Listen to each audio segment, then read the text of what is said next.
Nous sommes le 8 décembre, avec crainte et tremblement. Nous lisons dans Philippiens chapitre 2, au verset 12. Ainsi, mes bien-aimés, comme vous avez toujours obéi avec crainte et tremblement, mettez votre salut en action, non seulement comme si j'étais présent, mais bien plus encore maintenant que je suis absent. Un prédicateur a étudié le sujet du salut par la grâce pendant des années et il a acquis la conviction qu'il y avait quelque chose de plus à faire pour un tel don immérité. Il a acquis la conviction qu'un travail devait être accompli pour le mériter. En raison de sa conclusion erronée, il a rendu son tablier et s'est rendu à l'église populaire pour faire pénitence. On pourrait interpréter le texte d'aujourd'hui de cette façon. Si on le sort de son contexte, on en conclut qu'il faut aider Dieu à nous sauver. Le mot « ainsi » est un lien de cohésion, un pont et non une piste d'atterrissage entre les versets 5 à 11 et les versets 12 à 16.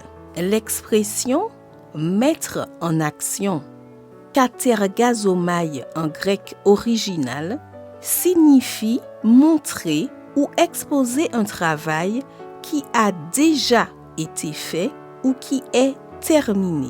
Cela n'a rien à voir avec le début des travaux. Le travail a été effectué par Jésus.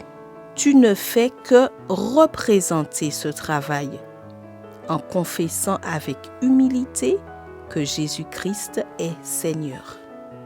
Par ailleurs, Paul encourage les Philippiens à s'occuper de leurs propres besoins spirituels avec révérence, sollicitude et une prudente méfiance de soi.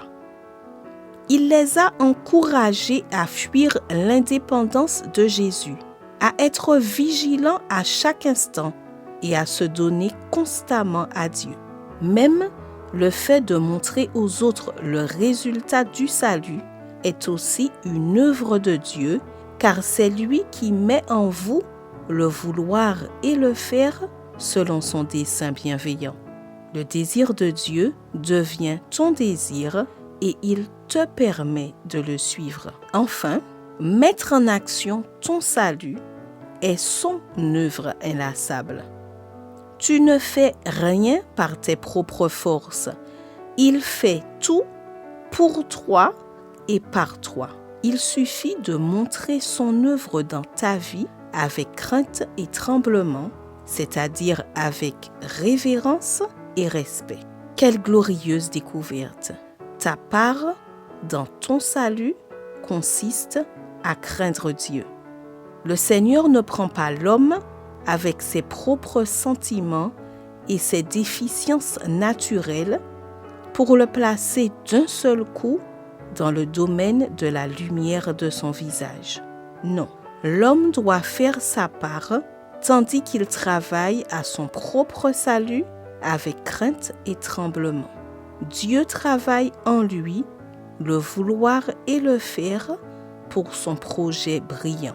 C'est par la combinaison de ces deux pouvoirs que l'homme remportera la victoire et recevra finalement la couronne de la vie.